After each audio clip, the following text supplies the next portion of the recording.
All right, welcome to our explainer. Today we've got a wild one for you, a story about a foreclosure case that seems to turn logic on its head. It's a case that got completely thrown out, not because the homeowner suddenly came up with the cash, but because of a tiny mistake, a flaw buried deep in the paperwork.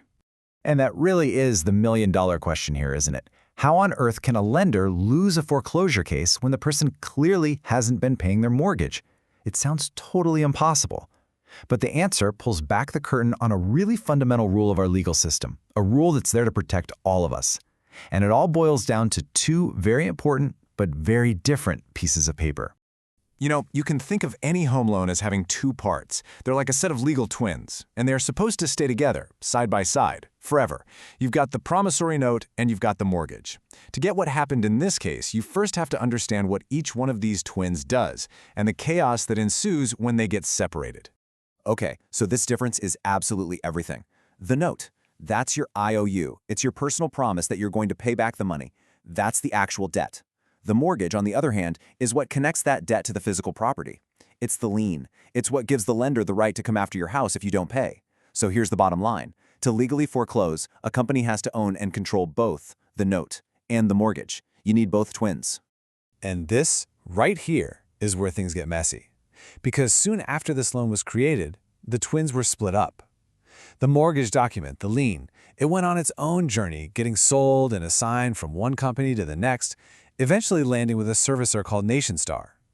But meanwhile, the note, the actual IOU, the debt itself, went down a completely different road, finally ending up in the hands of Deutsche Bank.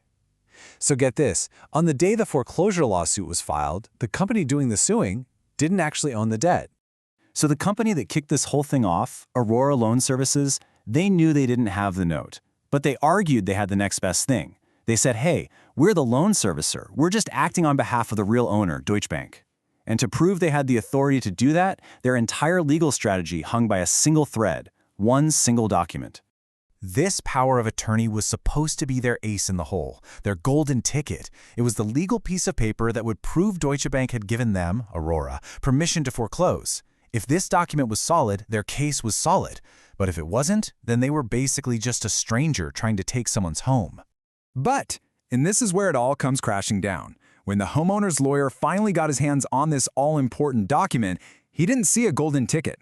Not at all. Instead, he found three fatal cracks, three massive flaws that were about to cause the servicer's entire case to just crumble. And these problems were just devastating. First off, get this, the power of attorney was signed a year and a half after the lawsuit had already started. You can't get permission to sue someone after you've already sued them. It doesn't work that way. Second, the document didn't even name Aurora, the company that was actually suing. It named a different company, their successor. And third, it was totally generic. It never specified that this homeowner's loan was one of the loans it covered. The whole foundation of their case was basically Swiss cheese. So all of these fatal flaws, they all point to one of the most fundamental bedrock principles of the entire legal system.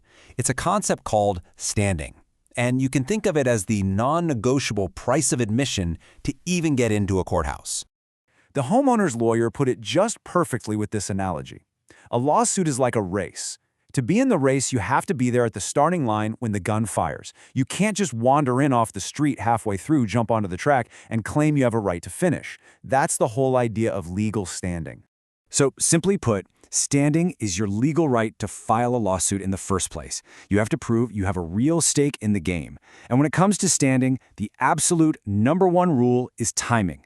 You have to have that right on day one, at the very moment the case is filed with the court. You can't get it later and try to fix the problem. And really, this was the heart of the legal battle. The servicer was basically arguing, look, we eventually got the power of attorney, we have the authority now, who cares when we got it? Let's just move on. But the courts and all the precedent they rely on said absolutely not. That rule is ironclad for a reason. If you didn't have the right to sue when you started, the case is invalid, period. You have to go back to the beginning and start over. Now, I know what some of you might be thinking. Okay, fine, but the homeowner still didn't pay the mortgage. Isn't this all just a legal technicality? And that's a fair question. But in the eyes of the law, this is so much more than just a technicality. The rule of standing is a core pillar of our justice system. At the end of the day, the court's decision was never about giving someone a free house or just wiping away a debt. It was about protecting a really critical principle. Before the legal system can force you into court, the entity on the other side has to prove, without a shadow of a doubt, that they are the correct party to be suing you. So why is that one rule so important? Well, it prevents complete chaos. It protects you and me from being sued by some random company that bought a piece of our debt.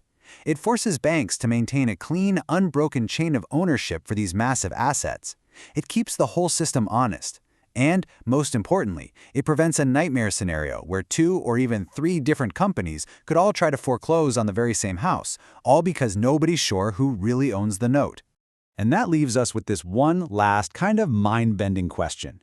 In our modern financial world, where these notes and mortgages are sliced up, bundled, and sold 1,000 times over, what happens if that paper trail gets so messy that the chain of ownership actually breaks? Who then really has the right to collect? It's a question that shows you just how complicated things can get.